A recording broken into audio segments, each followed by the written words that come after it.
So I know a lot of people, that's a very popular thing to say these days, is like the best zygoma is the one you avoid. Right. I do think though that sometimes you just got to place a fucking zygo. Oh, And yeah. like the problem is I think people are there's a realistic thing to this, right? Let's say you do this super extreme palatal approach thing. Mhm. Um F I do palatal approach, I believe in it. I would do it to avoid a quad, I would do it to avoid a zygo if it's good bone implant contact and all that, but some Mhm. people will do it with just like a thread of bone implant contact, and, the thing is it gonna last if the patient's gonna pay for this and it lasts, let's say, 5 years and it fails, then what are you gonna do? Because the patient's in finals now. Are you gonna charge Mhm. them again? Because 'Cause they're probably still paying off the first one, right? Right. And, that's where it becomes a little, like, a little bit of gray area, because I will say this, a zygo done right, if it's done right, should not have all these crazy complications that you're gonna see in my lecture, as long as Mhm. they've been done right. And honestly, like, that is a really robust implant if it's done right. It will probably last longer than most root form implants in the maxilla.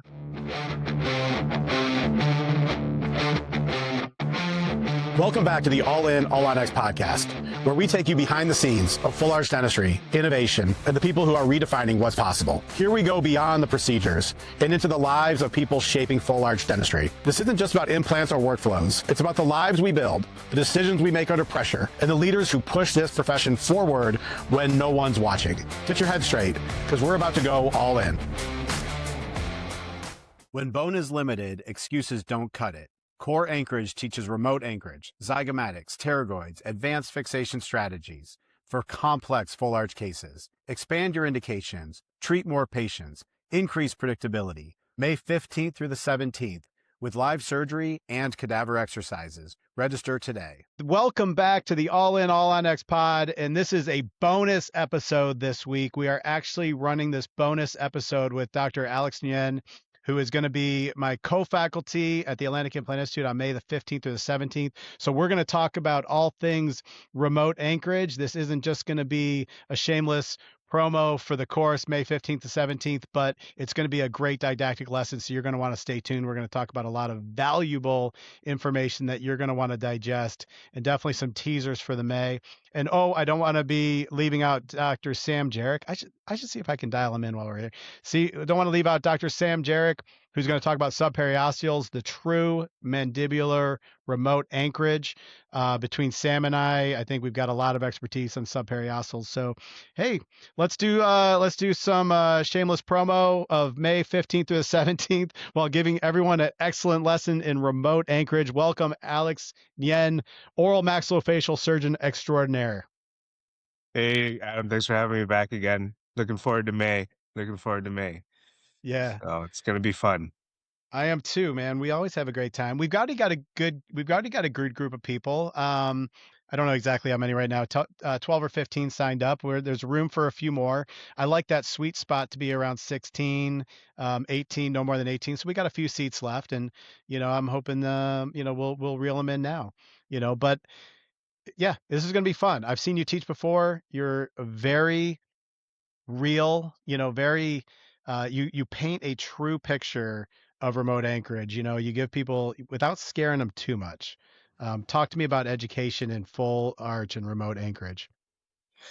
Yeah, so I've been teaching remote anchorage for almost 6 years, probably. And the good thing about your course actually coming up in May is I've recently made a implant change, let's just Mm, say. okay.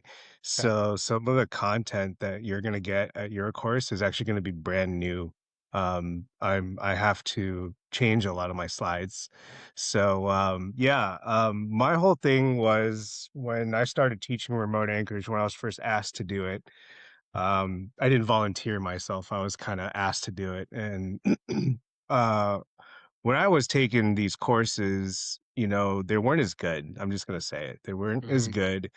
And one of the things that drove me the most crazy was the complications side was barely talked about. I think I've said this in every podcast I've ever done. Yeah. But long story short, it's like a one slide thing. And they're like, yeah, sinusitis and orbital invasion. Like, yeah, yeah, just do how we tell you to do. It won't be a problem, right? Uh-huh. And I was like, whoa, what is this? And, as a oral surgeon, our training is very complications heavy when we do our boards. So the long story short was when I was asked to do it, I wanted to give the full picture of what to expect and the actual things that could happen. It's not necessarily to scare you.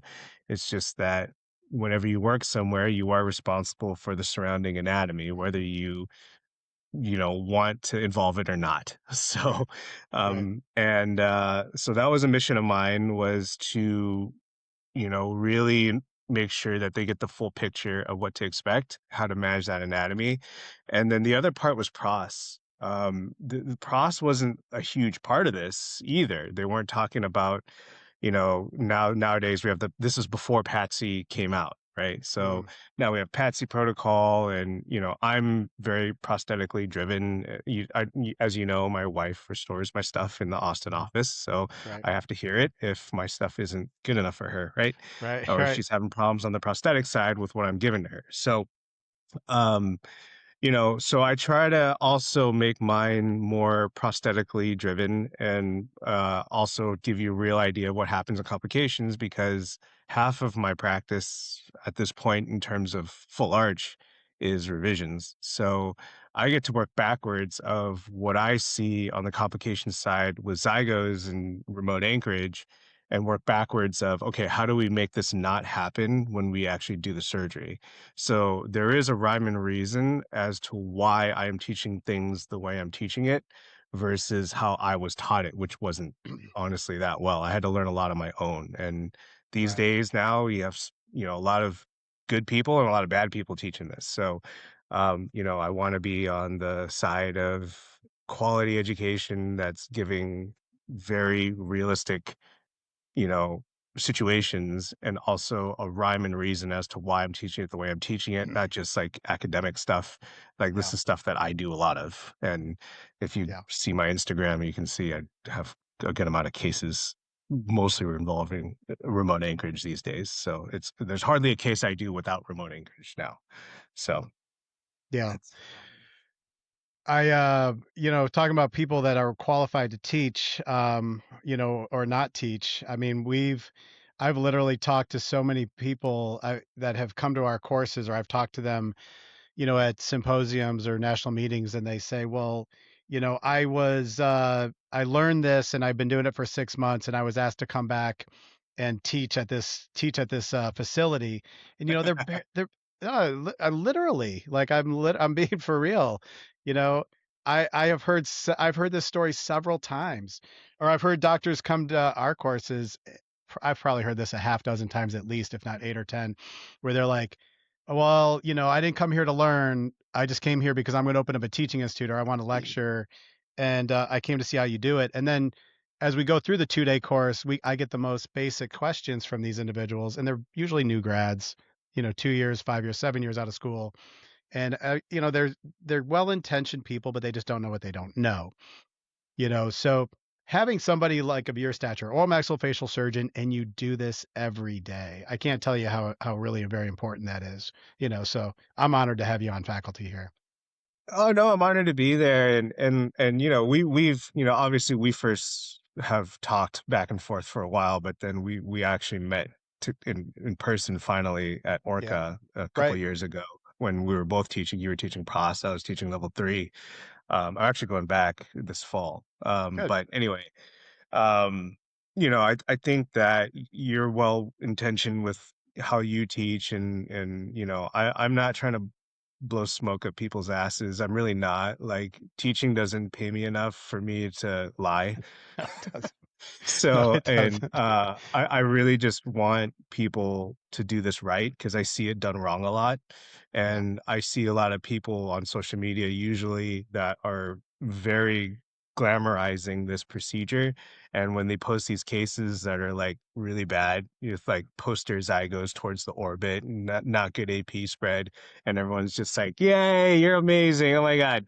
And I'm just sitting here like, all right, well, you just burned the entire zygoma, so thanks, for the sake of social media. And oh, there you go. So, There you it's go. like I'm trying not to, I I know that this is new for a lot of people, and I just want them to do it right off the bat and have the standard. So, Yeah. when you're in dental school, when you do a crown prep, let's say, which has been forever for me, but like you cut a crown, you have to have the end in mind, right? Like Right. it's the same thing when you do Zygos. You have to have the prosthetic end and the anatomical end in your head if you're going to do it. And, in this case here, I can see a overextended zygomatic implant on the right, and they're both pretty high near the orbit.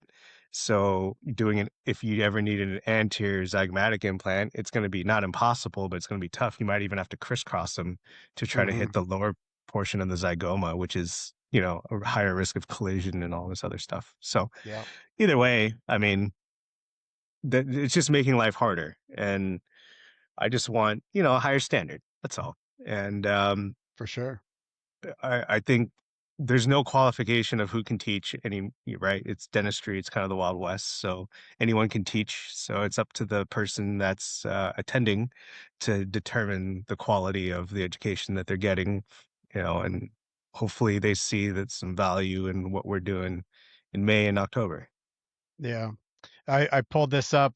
This was a consultation I had recently, and I was like, just very recently, very, very recently.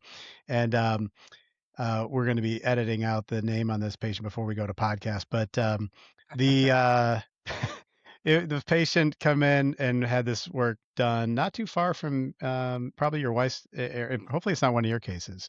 Definitely not.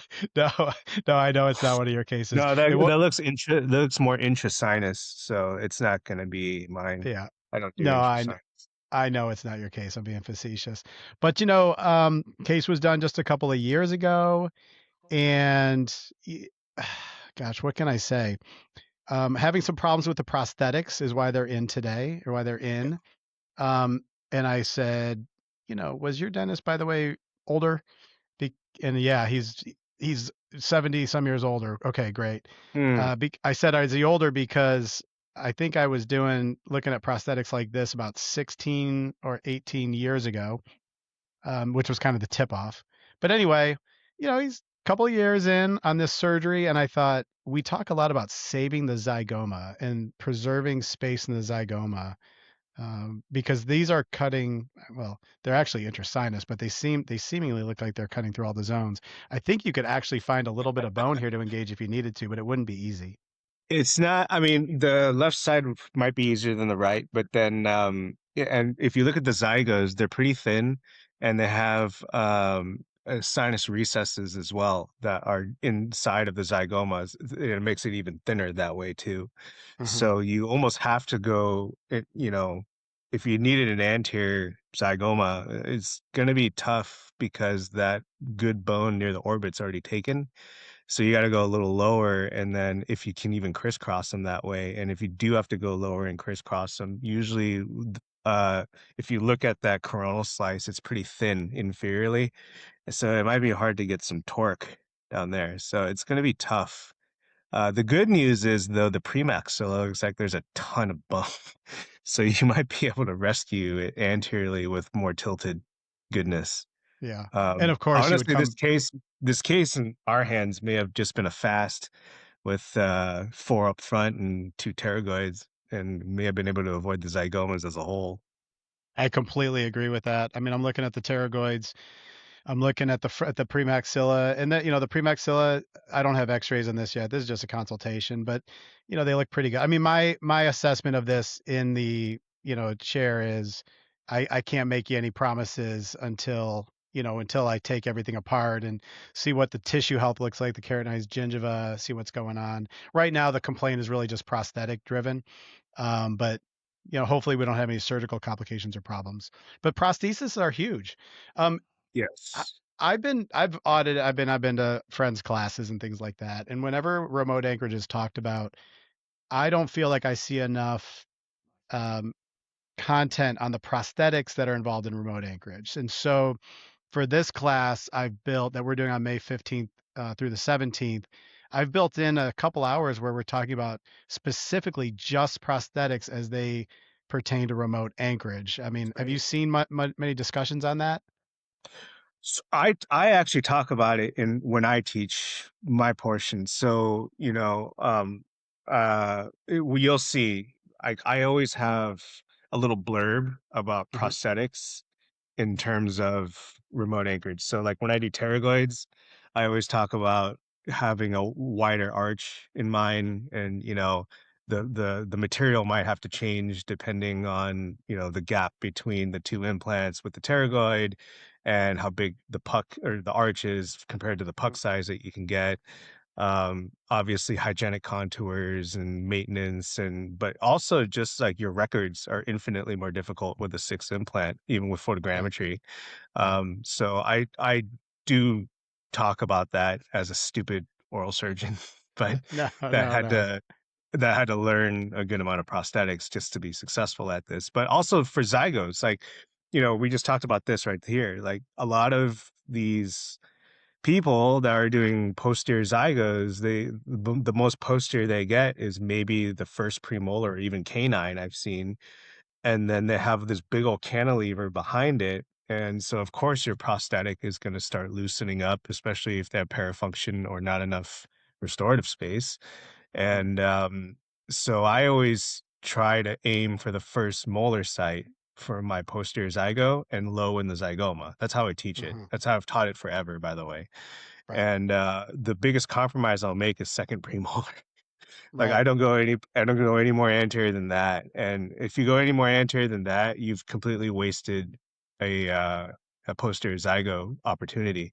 So I look at the pterygoid as a way of just balancing the diving board, and I want the if let's say I lose the pterygoid, I want the zygo to be able to act on its own. If I lose the zygo, then I got the pterygoid, right? Mhm. So we both know, like, do enough all on four, that tilted one is the one that's always the wild card to the one that's going to fail. So if posteriorly that area has the biggest problems, I want to be able to say like, okay, this pterygoid is going to back up the zygo. The zygo, if I lose it, then I still got that pterygoid back there, and then I'm good to go. I can keep the patient in the anterior pterygoid even, and not lose the prosthetic and have to redo it. Right. Yeah. No, for sure. And you want to build these things to last so that the patients don't have to come back. You want to over engineer them a little bit in my mind so I don't have to go back to surgery. But being able to spare the zygo, I mean, I didn't say it first, but the phrase "the best zygo is the one you don't do." I firmly believe in that. It's a last ditch effort. This is one we recently did. And by the way, this was a digital marvel because this guy had teeth we couldn't even take impressions on before. They were floating with calculus, and Yeah. you know, Wobbly. yeah. It was sedate him without knocking anything down the airway. Like, let's get a tube in the nose, let's protect the airway, let's put a throw pack in, let's pull out all the teeth, and then we'll figure out vertical dimensions from there. So this was his first go at our you know at our provisional, and we got pterygoids here. These were freehand pterygoids, and we've got great torque on all of them. All right. And Nice. a nice little lower arch. I don't Pretty usually load. symmetrical there. I like it. I use my Asian calculator. So it's absolutely perfect. But, you know, these kind of concepts, getting perfect pterygoids so that you don't have to do the zygomatic. We talked about prosthetics. In my lecture, I put in a little bit about force and finite element analysis and stress and Yeah. strain on zygomatics versus pterygoids. Yep. So I'm of the belief now that every zygomatic should be supported by a pterygoid. Have you heard that? I'm sure you have. Oh, yeah, Dan's been preaching that for a long time, and I've been on that boat. And there is the FEA analysis that actually confirms that now. So the Yeah. only time I'll let a zygoma swing on its own is if I can't get the pterygoid. You can't always get a pterygoid in someone, so that's Right. why sometimes you can just go up the infratemporal fossa, and then you can even put a zygo in the second molar position where the pterygoid was. So but that's why either way, if you can put a zygomatic implant in the first molar position and go low, so you're preserving anatomy, and also get a pterygoid behind it, so and the multi units are not crowding each other, Hmm. then you have a really nice setup that is engineered to last if you've done it right. I do want to address one thing that you said though. So I know a lot of people, that's a very popular thing to say these days, is like the best zygoma is the one you avoid. Right. I do think though that sometimes you just got to place a fucking zygo. Oh And yeah. like the problem is I think people are there's a realistic thing to this, right? Let's say you do this super extreme palatal approach thing. Hmm. Um, I do palatal approach. I believe in it. I would do it to avoid a quad. I would do it to avoid a zygo if it's good bone implant contact and all that. But some Hmm. people will do it with just like a thread of bone implant contact.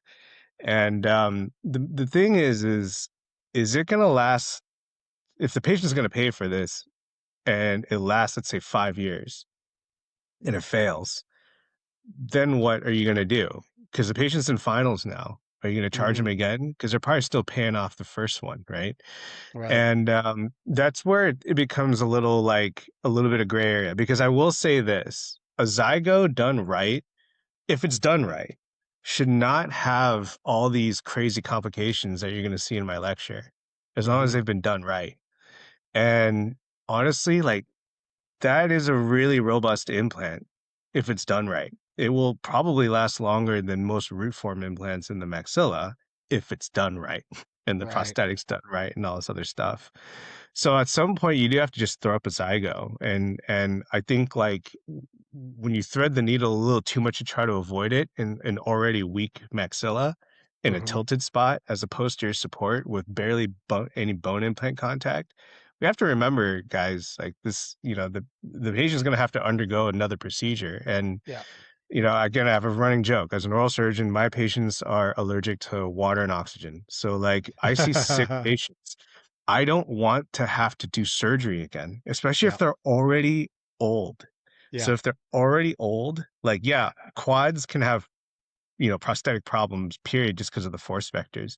Yeah. But like avoid a quad. But hey, if they need a zygo versus like trying to thread the needle on a palatal approach just to avoid it, and they're old, they're sick, and you just want this thing to last, I, Yeah. zygo all day for me. And I'm a believer. You just have to do them right. And Yeah. that takes training and time and respecting the procedure, getting mentors, getting good reps, not just reps, and like doing it right. And like I said, all these training things we have now, they weren't available to me when I was learning this stuff. I had to learn it the hard way. Nobody has to learn it the hard way anymore.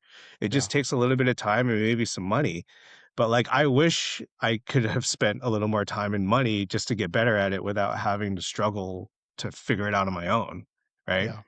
Yeah. So yeah, I'm a believer, man. Like a good solid zygo, I would trust over any like revised axial implant or tilted implant in compromised bone all day long. Like Yeah. if it's a good, robust, well done zygo.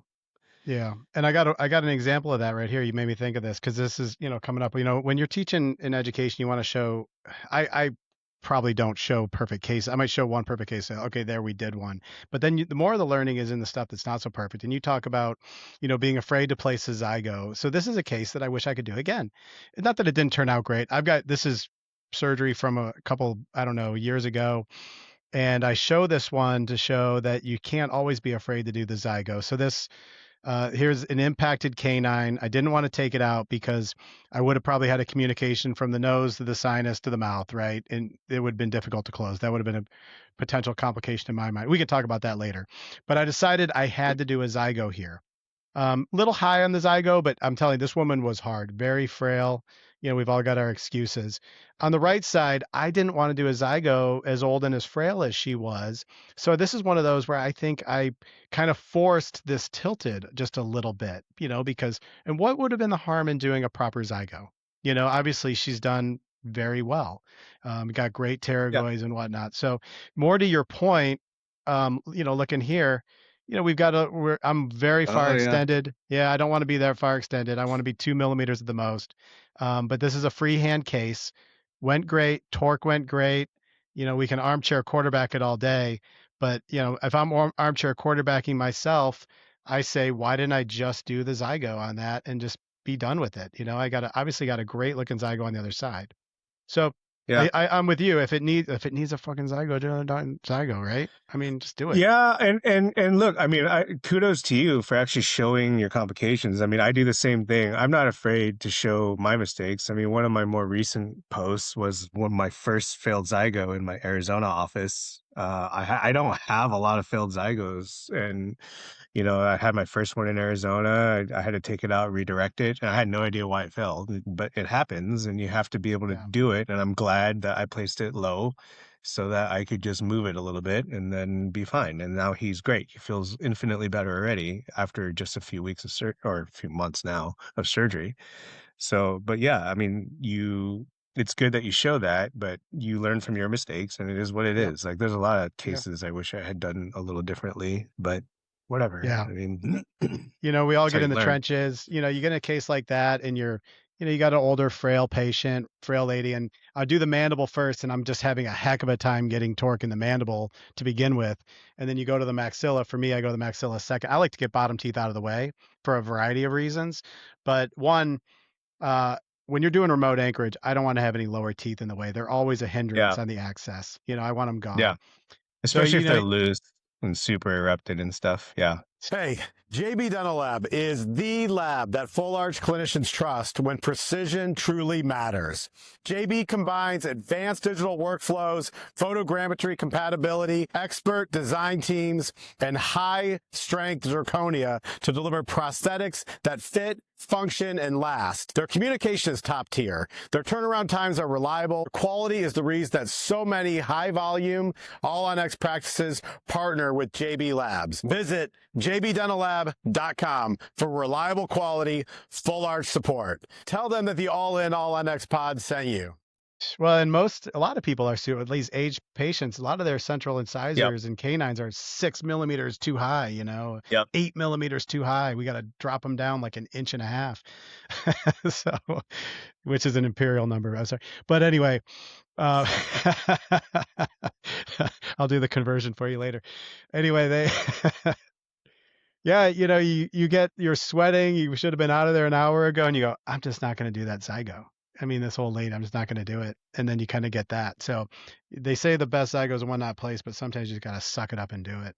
I know. I think you had good intentions with that. I've been there. I just recently did a case, a few, I think it was a couple months ago now, and same thing, very buttery maxilla. She's older, and I did a fast, and like these I had to do endpoints, right? So the Hmm. endpoints, Yep. and barely got enough torque. I had to get bicortical with everything, and I'm just sitting here like looking at this post-op CT. I'm like, why did I even sweat? I should have just done a zygo on her. She's old. It would have been more predictable. She's older. Like, why? Like, I knew the bone was going to be crap, and it was. And it's like you're sweating doing all this and just going, just do a zygo. So I mean, that's why you have it in your head. You don't want to be zygo happy. I think a lot of people in the beginning do get a little too zygo happy. They resort to it Yeah. too much, but I think like going the opposite direction is also a folly as well. Is like it's there as a tool. It's just another tool in the toolbox. You just have to find the right time to use it, right? Hmm. And if you do too much of this, too much of that, you try to avoid this too much, you try to do that too much, then you get in a bad place. But for me, I'm just kind of like in this balance of, yeah, avoid the zygo, but like, just, but do it if it's going to be more predictable. That's all I'm trying to say. Is like, I don't look, you've practiced in the same place for a long time, and I'm on, next week will be year 7 for me in my Arizona Yeah. office, and it's year 4 for my wife in Austin. And I plan on practicing in these locations for longer. And like I don't want to have to redo stuff if I can avoid it. And I know I'm going to have to revise my own things, but it's like I want happy patients, man. Like I Yeah. don't want to have to start talking about, warranty work and this is going to cost this if we have to redo it and all this other stuff when I should have just been like, I should have just done the Zygo. Like Yeah. I wouldn't even be sitting with this patient today probably. And because that's how predictable they can be if you do them right. Yeah. That's just a fact. They're very successful if done right. And we're For trying to teach you how to do sure. it right. Yeah. I mean, so many people are, I mean, we're all just happy, I guess, to get at first you're just happy to get the zygo to stick, right? It's like, okay, well the zygo's in the it's in the bone. And you realize very quickly if you're not very careful with your sinus trajectory or your careful sinus trajectory, your extramaxillary approach, and if you're not very careful with the crest and how long the implant is and the keratinized tissue, in how are you good at pedicle flaps, and there's so much more that goes into it than just getting it to stick. So yeah, and without giving away too much, I completely agree. It's in the beginning, you're just happy to hit it. And that's, I think, when you and me were learning this stuff, probably it was the same thing. You're just happy to like get it in the zygoma. And then Mm, I'm just trying to be like, okay, I don't want you to just be happy you hit the zygoma. I want you to want to preserve zygoma and also get it in the right prosthetic position. Because when right. I was learning this stuff, nobody gave a shit about any of that Yeah. stuff. Right. And now it's like we've refined it to where, instead of doing just be happy you had two implants in the quad that are super parallel with no AP spread. Hey, let's just get that A-frame in there, get good AP spread. So at least it makes sense prosthetically. And you are now mentally able to hit a location on the zygoma every single time without having to think too much about it. That means you've truly understand like the anatomy you're working around. And yes, treat the sinus well, avoid oriental fistulas because oriental fistulas around the zygos one of the worst things you can deal with. Yep. And yeah, man, I mean, there's so much that goes into it for sure, and it's a lot at first, and which is why like there's the first day of lecture is like a mental overload. I feel like for a lot of people Hmm. because they again Instagram makes everything look really easy. Yeah. And the point that that what I've learned in the past almost 6 years teaching this is you know I try to make everything step by step, and you should just follow the steps and just don't skip steps because that's when people start messing things up, and that happens a lot when I teach live surgery.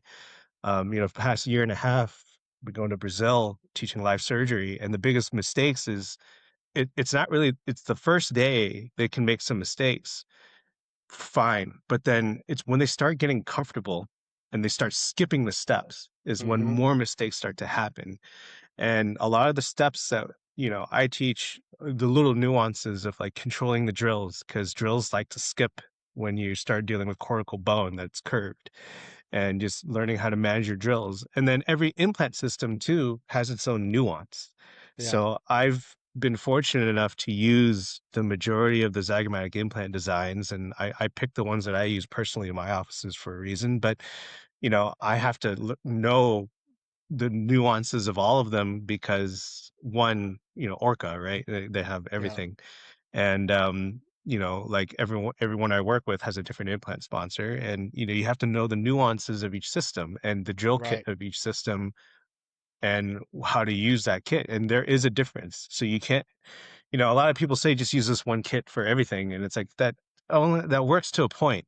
And every kit is kitted for a reason, and designed for a reason as well. So I can definitely tell you like different implant systems have a different feel.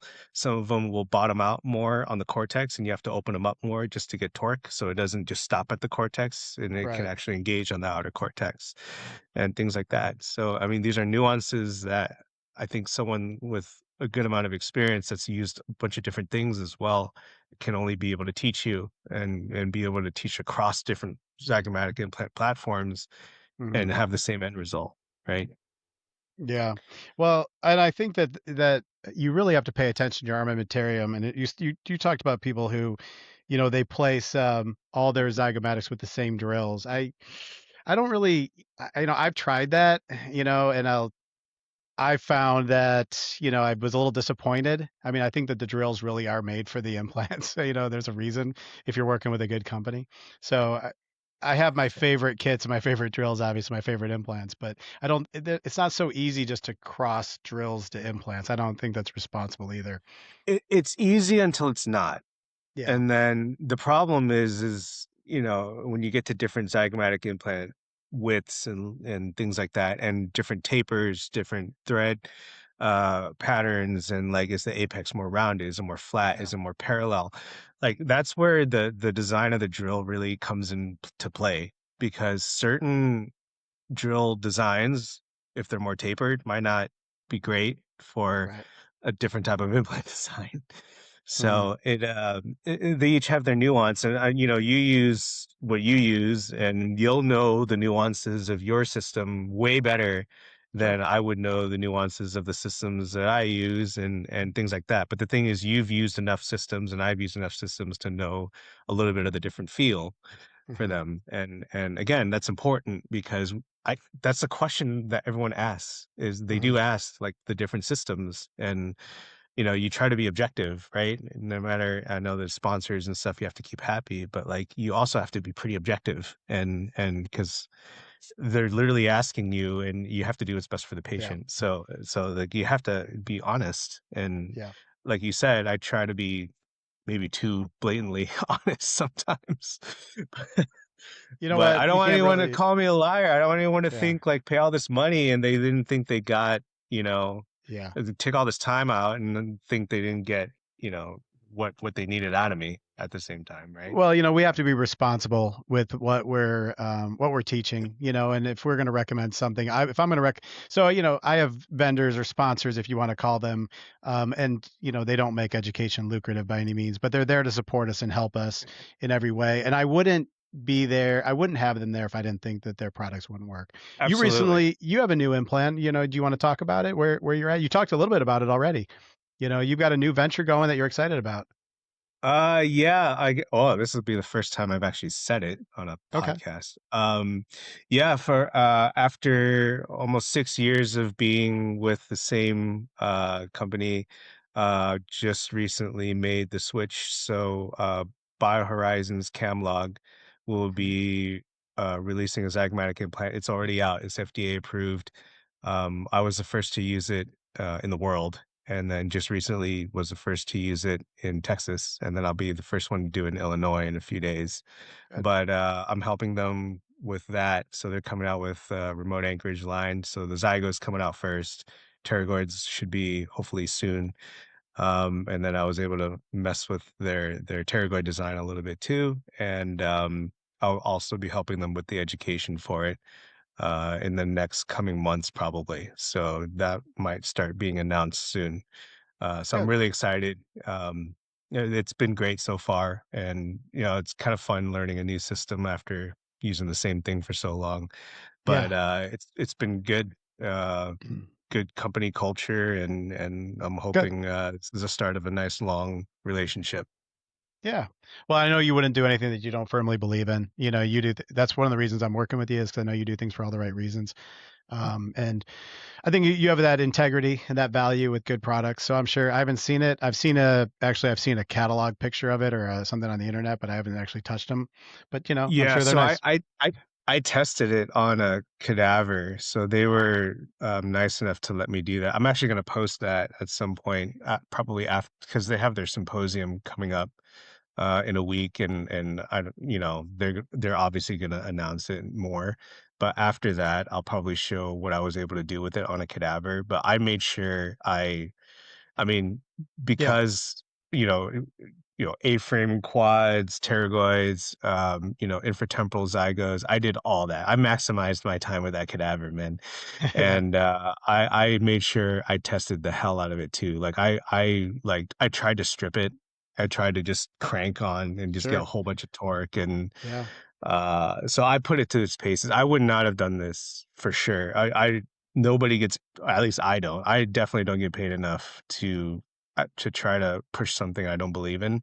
So I definitely put this thing through its paces before I made the move to make the change. Yeah. Well, that's good. That's what you should do with the testing. And that's what I say, we're going to have a cadaver lab May 17th. I think it's a pivotal part of your training is to have cadaver labs before you go try it on live humans. And I always tell people, hey, like test out the equipment, do try things you wouldn't normally do, see why you do things, why you don't, just like why don't you place an implant at 100 and 50 torque? What? Try it, see what happens. Go watch that mandible Yeah. fracture, watch the implant break. Let's do it. Let's do it here so we don't do it on people. Well, with certain systems, that driver will be the first thing to break. Probably. Yeah, yeah, yeah. It I've can be seen for it. sure. I've Oh seen yeah. it. I have seen a driver break in the implant. I've seen an implant flower. And thank God I haven't seen any fractures of, anything like the mandible. I mean, you might see green stick fractures, but you got to watch your torque on those. I've had actually in the past month, I had a week where I had two osteomyelitis cases in the mandible that were done at other offices. Wow. I'll actually show those at the lecture in May. May 16th. Yeah, Yeah. I had two in 1 week osteomyelitis cases in the mandible from What do you think the cause was? It any hints? uh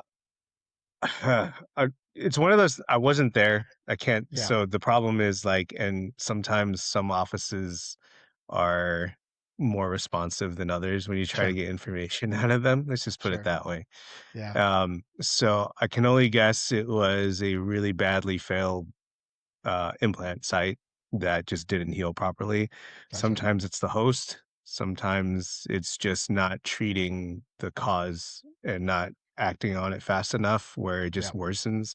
And some people, when things don't heal in the right amount of time, they don't really act on it. They just try to just say, "Oh, it looks fine. It's heading there." You know what I'm saying? Like Yeah. there has to be something in your head that goes when something's not healing right for a certain period of time. Yeah. And for me, as a guy that treats osteomyelitis, like that's usually the case, especially in the mandible. That's a big red flag if I have a Yeah. mandibular site that's not healing in the proper amount of time. Yeah, and osteomyelitis, I guess it's like a silent practice killer. It's a silent license killer. You just, it can be kind of insidious, and you got to be watching out for it. You got to act on your complications quickly, and avoid them, because that could be a very severe litigious battle, osteomyelitis. I mean, if it goes unrecognized, untreated too long. So, Yeah, I mean, well, one of them led to a pathologic fracture. So oh it was yeah, actually so he came to me and he was actually infected. So it was an acute osteomyelitis as well.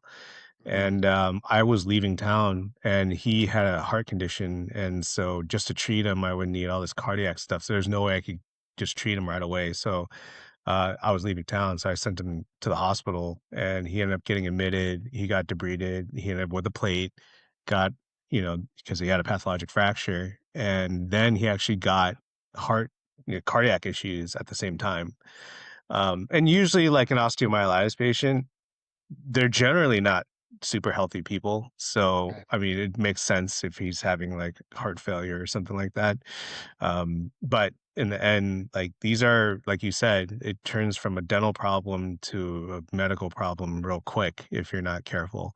And that's again, part of when I talk about complications, I don't have time to talk about all the medical stuff. And that's when a yeah, lot of, again, a lot of generals usually have a lot of questions about certain medical stuff. And I'm like, dude, I have only a certain amount of time for this, man. Like, I could do a 2 week course of medical management and then another 2 week course of anesthesia management.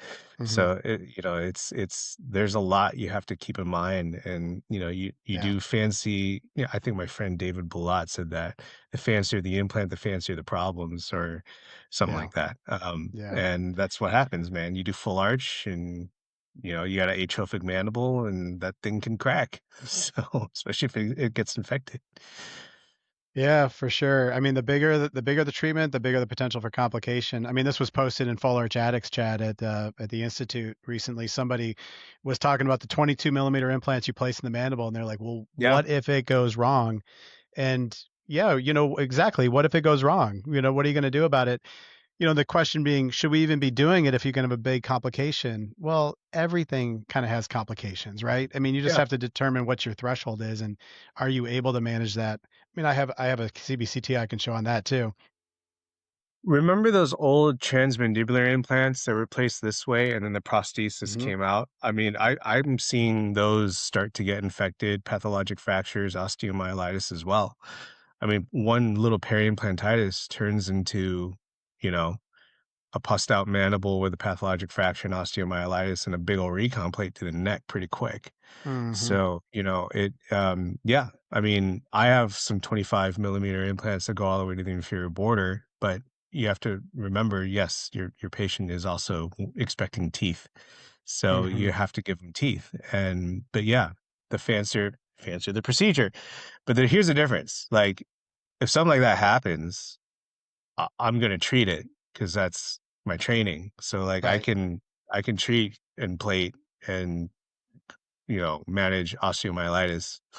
It's Yeah. not it's part of my training. So like if you can, that's fine. It's just that build a relationship with someone that will help you instead of, go, "Oh, now you want my help. Okay. Let's see you got." Yeah. So I always and so that's another part of this is I encourage people to make relationships with people that are more qualified than them to manage their complications if they're gonna start doing this stuff, and it's a big deal. It's not just an ENT, Yeah. but, like, because I promise you, if you have a pathologic fracture from a dental implant, that ENT is gonna want nothing to do with that prosthesis and anything. He's gonna go to the oral surgeon and be like, "Hey, can you help me with this thing? Because I have no idea what's going on here." Hmm. So, um so you have to build relationships, and that's the key, and that's also something that I like to try to e encourage people to do when I teach this. Yep, there you go. Just tickling the And chin a little bit. I knew I could find it. I could probably find a bunch of them in my. This laptop has a lot of If you can storage find them, space. if you can find them by name, that's pretty impressive. That means that one stuck with you for a good or for a bad reason. Well, thank you. I mean, I try to know my patients, but this one was recent. I knew I just saved it, I just saved it to the laptop. But yeah, this is one of those that let me go to the NPR because that's where the value is. But this is one of those that if you don't know how to do a long implant, that patient's leaving in a denture. They're leaving in a denture, or there's no other way. You're drilling down 15, 16, 18 millimeters of bone, getting zero resistance, and everything is at the base of the mandible. I mean, look right there, we're kissing, Yeah. you know, and yeah, and for these, you palpate under the chin, and you'll feel it. Don't go too far, you'll feel it.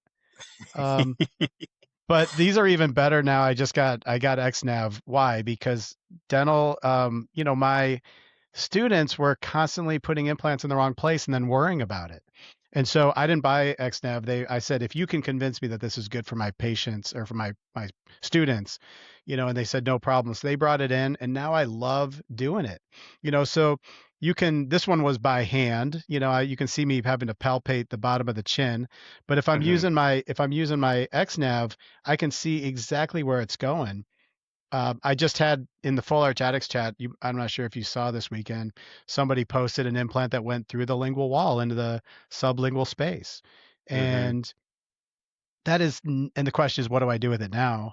And that would never would happen if you had dynamic guided navigation. And so that's really important too when we talk about pterygoids, because now if I have the XNav, if I'm working in my XNav operatory and not my freehand operatory, if I'm in my XNav operatory, I'm like rarely missing one. And if I do, it's because the bone was probably crap. I mean, I was actually I'm in the right spot. You can see it in real time. You know exactly where you're at.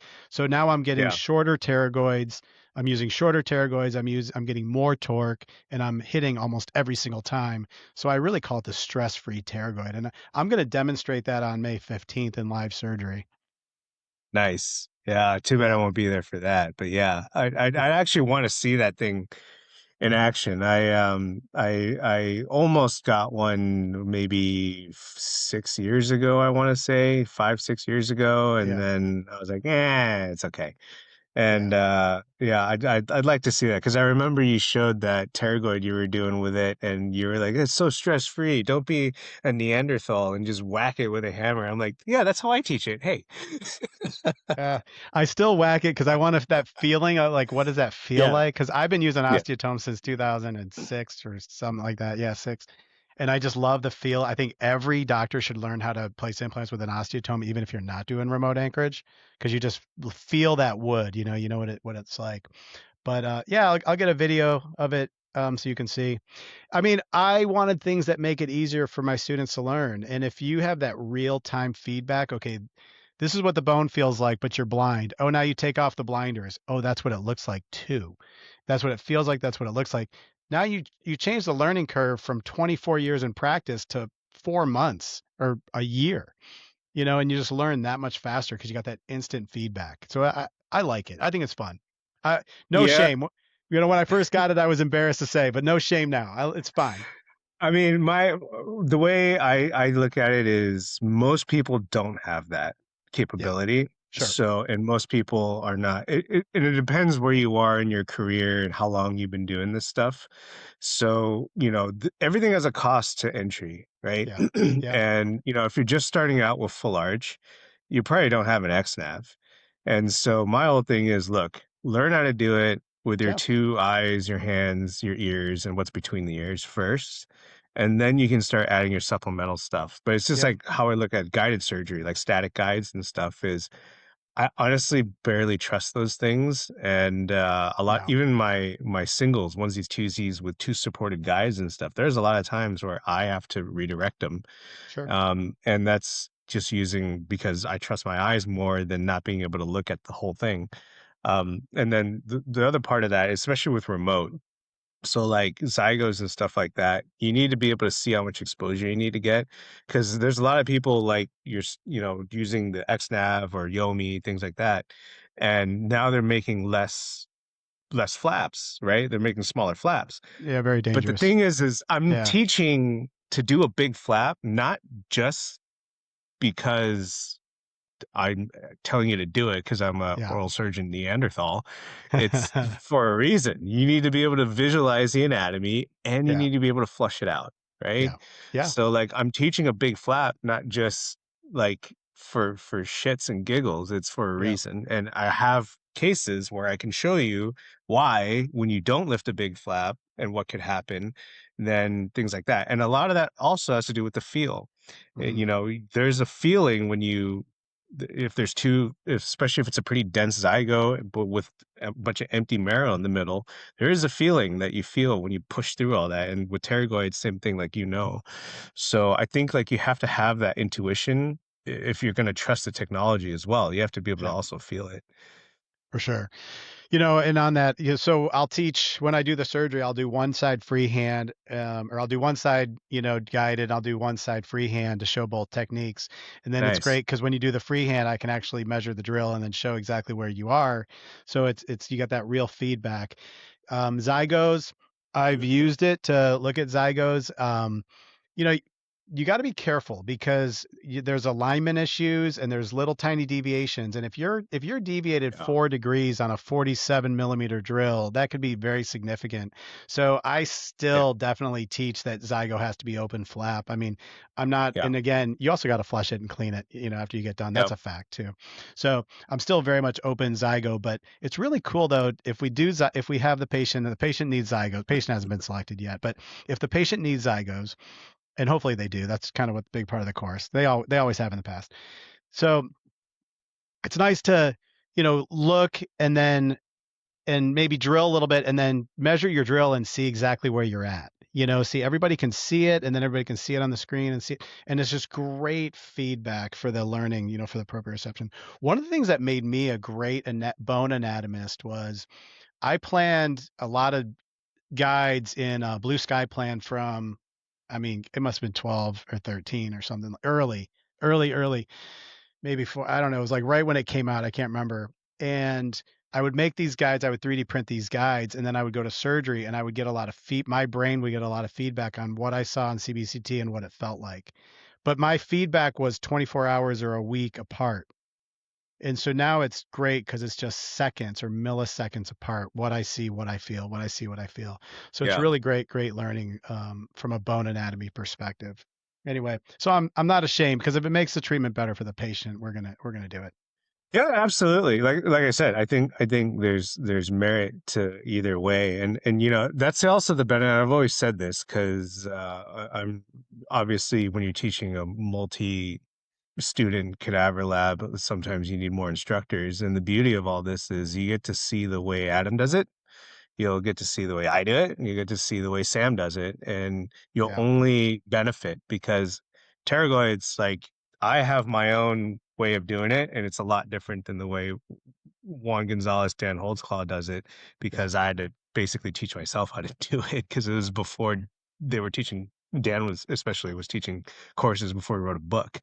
yeah, So I had to figure out how it worked in my hands. And so my way is going to be a lot different than Dan's way. sure. It's going to be a little different the way David Zelig does it, all this other stuff. So, it's good to see other people do it because when you go home and if you do more of these cases, whatever it is, you get to kind of see, okay, I'll try Adam's way, and okay, maybe that worked good, and then or say, oh, I missed it, and let me see if I do it Wynn's way, is that going to be better?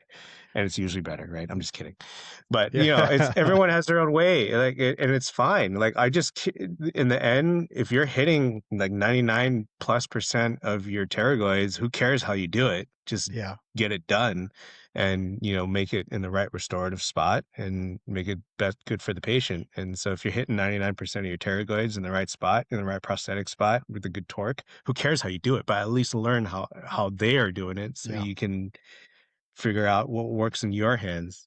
yeah. Yeah, so this is this is remote Anchorage. I got the flyer on YouTube, May 15th through the 17th, Dr. Nguyen, Dr. Jarek. And I want to get 3 or 4 more people in there, would round out a great group. Friday, we're going to have live surgery. We're going to talk also about prosthetics in remote Anchorage. Saturday, we're going to talk a lot about surgery. Oh, by the way, Friday, also treatment planning and CBCT. Saturday, we're going to talk a lot about surgery. That's where Dr. Alex Nguyen comes in, talking about complications, and Dr. Jarek talking about subperiosteals. And then on Sunday, we're going to go to the cadaver lab and we're going to do all this on cadavers. I call this responsible learning. By the way, if you can't make May 15th through the 17th, I've got, where is it? Sam's not on here, but October 11th, 9th to the 11th. I think Sam's coming back. We just haven't updated the flyer yet. So if you can't make May or if it's too soon, I want you to take a look at that. And I mean, responsible learning, right? Instead of just showing up at some weekend course where they talk about it for 6 hours or 3 hours and then they go, okay, go drill on that live patient's face over there. I mean, what do you think about this responsible learning and responsible teaching? That, is it a brand new concept? So yeah, I really do think for remote Anchorage, especially, even basic full arch, like I really do think the proper order of doing things is lecture, a lot of reading, understanding concepts in anatomy, the steps, and then do on a model surgery, Hmm. and then definitely cadaver. I think especially for remote anchorage, if you're going to do zygos and pterygoids and stuff, the cadaver should be mandatory. And it's not just because of the drilling protocol; it's just the flap. Just the flap of doing a zygomatic implant. Right. It's a lot wider than you think, and for most non-oral surgeons, it's a way bigger flap than you're used to doing. Sure. And Yeah. and that is a big limitation for a lot of people, and it gets them into a lot of trouble, and it actually causes a lot of complications when you're unable to see what you're doing and you have an inadequate flap for multiple Yeah. reasons, which I'll explain at the course. And then just after that, right, then you do it again, or you can do a mentorship in your office for people that offer that kind of thing, do some live surgery courses. And honestly, like what I like that you do this, and I really do feel like it should be standard at all these courses, because I used to do it at the courses that were local to me, is I love that you do a demonstration surgery on a live patient. Yeah. And I think watching somebody do it at a high level with the system that they're teaching with is so important because Yeah. again, it's just visualizing the end. It's Right. being able to visualize this is the standard, this is the end goal of what we're trying to do. Yeah. And also it shows you some of the troubleshooting because I mean, if you've taught enough courses, the live surgery demonstration is never like this. I don't know about you, but I always pick like the shittiest cases. Like I remember one time I did a guy that had a Lefort 3 fracture when he was younger, and he was a dentulous, and just the angle to get to his zygoma from his tiny atrophic maxilla was such a pain. It was like a Zaga. I joked it was like a Zaga 4.5, Zaga 5. Wow. And that was my demonstration surgery. But then they saw me power through it and figure it out. And they were like, I learned more from that than anything at the course. It was just watching you Hmm. troubleshoot yourself through it and how you thought through it and everything. And of course, staying calm, right? Yeah. And so I love that you do that, and I really do feel like more places should do that. And I Yeah. think that adds so much value to not just having them do it themselves, but also like you got to see it and you got to see what the standard is. So when Yeah. we did live surgery, a lot of live surgery stuff over the past year and a half in Brazil, some of the best courses, the best Brazil ones were the ones that we couldn't always do it, but the ones that we could do a demonstration right before they did it, I was like, we are setting the tone for you. Like this is Yeah. what your stuff needs to look like and how low, how the AP spread, all this other stuff. Like this, we're setting the tone for you for the rest of your week. And so it's the same thing. Like I feel like by doing that live surgery is you're setting the tone for them for the rest of their remote anchorage of saying, okay, this is what your standard should be. Right. Yeah. So anyway, Uh, sorry, long winded, but do your no, thing. I like your pyramids. No, no, no, I agree, I agree. It's, you come in, you watch the surgery, and then you go to didactics, and then you go to type it on hands-on and back to didactics again, and by watching the live surgery, you've got so many more questions and understanding, and, maybe in the live surgery, things don't go perfectly fine, but, how are we gonna troubleshoot it? What do we do now? Okay, what happened? I joke sometimes that, the live surgery, I always wanna get get hard live surgery because we learn more from that. I don't know why they always just seem to show up when everybody's watching, but maybe all the pressure's on. But whether it goes perfect or not, it's a wonderful learning experience to be able to see it and grow from it. But yeah, see it, learn about it, do it, type it on, do it cadavers, and then the all on four core. I'm a Marine Corps, so everything's not misspelled. It's actually CORPS by design. But this we're in three core Anchorage on the bottom of this giant pyramid, and we've got one, two, three. You learn boot camp, you learn digital, learn remote, and you can do all three together as the continuum, right? But a lot of people might just jump into this remote three, and then from there, I've got what's called the Crucible, which is going to be our live training program on patients. We've got it scheduled. More announcements to come on this, but that's going to be coming. And anybody who is a graduate of the core continuum or a specialist applying by credentials, taking at least one class, is going to be eligible to do the Crucible. Why? Because I have done way too many live surgery programs where doctors show up with overinflated resumes and great confidence and no skill, and they're hurting people and they don't even understand the principles of all on four. So I'm not looking Yeah. to train everybody. As the Marine Corps used to say when I joined the Marine Corps, we're not looking for all men, just a few good men. And that's kind of what I'm looking for at the institute, just a few good men and women who want to do this ethically and responsibly. Absolutely. So yeah, I can definitely attest to having a lot of people that have skipped some steps and somehow got into some live surgery remote anchorage courses. And I can definitely tell you it sucks because it's not fair for the other people that are there. But it's also I don't feel like they get enough out of it because if your baseline knowledge and experience isn't where you're ready to introduce all this even more complicated anatomy and surgery and all the complications that can happen from it, it's almost like that week is almost a disservice to you in a way, Hmm. because you still have to go back and do all of your foundational stuff with Yeah. lecture Yeah. models and understand. So it's like you're just going in to do, and, I agree completely, yeah, there should definitely be more requirements, and some places do better at that than others, so kudos to you for actually having some requirements to, do some live surgery, especially in the States, obviously, Yeah. that's a big one. Yeah, you gotta be really careful. I'm just trying to have some standards, something above low standards, just some standards, No, I mean, standards are important, man. Like, I'm with Yeah, you. I don't need to train everybody. I want people, I want to train people that are actually going to implement it and see the value in it and do it ethically and do what's best for the patient, right? Like, yeah, I don't need my legacy to be, I trained everyone and now I'm responsible for a bunch of the complications that I'm showing in my lectures. I yeah. really don't want that. Before I go, I want to announce this. See this? Oh, I remember. I heard you talking about that with Sammy a little bit Yeah. on podcast there. Nice. People who come and hear my prosthetics, are gonna hear a little bit about the Vitruvian arch and the Vitruvian smile. Something I put a little I've coined it. I've got a little service mark in process, a trademark on it. But this isn't just marketing, my friends. I've got real mathematical dimensions according to bone anatomy and landmarks where the smile is best designed. And so I design everything by smile.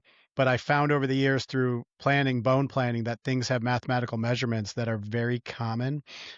So it turns out that this whole human is a mathematical being, and I'm going to be talking about that. Those that come to the courses are going to hear about it. I'm also going to be speaking on this at the main podium at the AAID in so it's late the last day of September. I think it's a Wednesday, I believe. I'm at 5 o'clock. So you want to get to Nashville on Wednesday and hear me late in the day because this is a novel concept in prosthetics and full arch dentistry. But you guys that come to the institute are going to get a glimpse of it. So I'm really super excited to announce that as well. Anyway, Nice. it's cool. Nice. Bring Congrats. That's tell great. you tell you I'm sad I'm gonna miss it. uh I have to go maybe in October. I'll try to come a day early again, or we'll talk about it. I'm sure we'll we'll talk talk about about it. it. Bring your wife, by the way. She's welcome to come. I won't even She charge her. can't She come can this time. Maybe uh October. Maybe October. I don't okay. think she can come. She can't come. Our son has a swim meet, Okay. so she has to go to that. Yeah. No, Yeah. that's important for sure. All right, my friend. This is going to be great. We're going to release this bonus pod, and we've got a great class already. Hopefully, grab it just a few more people, and we'll make it a complete class. And but either way, it's going to be great. We got a good group of docs already signed up, so it's already a success, win-win. And that's not just a play on your name. Everyone wins with Dr. Win, man. Yeah, no, I'm looking forward to it, man. I really am. So yeah, I'll see you in about a month. Sounds Yeah, like. perfect. All right, man. Peace. I got to get home to the baby, and he's probably asleep, I know, but I got to get home to the wife before she goes to sleep on me too. Okay. Yes, sir. All Have a right. good day. Have a good night. Good talking to you. Yeah, you too. Take care, man. Appreciate you. Have a good one. Yep. Bye. When bone is limited, excuses don't cut it. Core Anchorage teaches remote anchorage, zygomatics, pterygoids, advanced fixation strategies for complex full arch cases. Expand your indications, treat more patients, increase predictability. May 15th through the 17th with live surgery and cadaver exercises. Register today. That was the All In All On X pod with Dr. Alex Nguyen. It was a lesson in remote anchorage, also a call to action on this course, May 15th, 16th, and 17th. This will be, as it is a shameless promo as well, it is a bonus podcast to your regular schedule of releasing every Tuesday at 11 a.m. Eastern, give or take. And so this will be an extra pod that we'll be throwing out there. And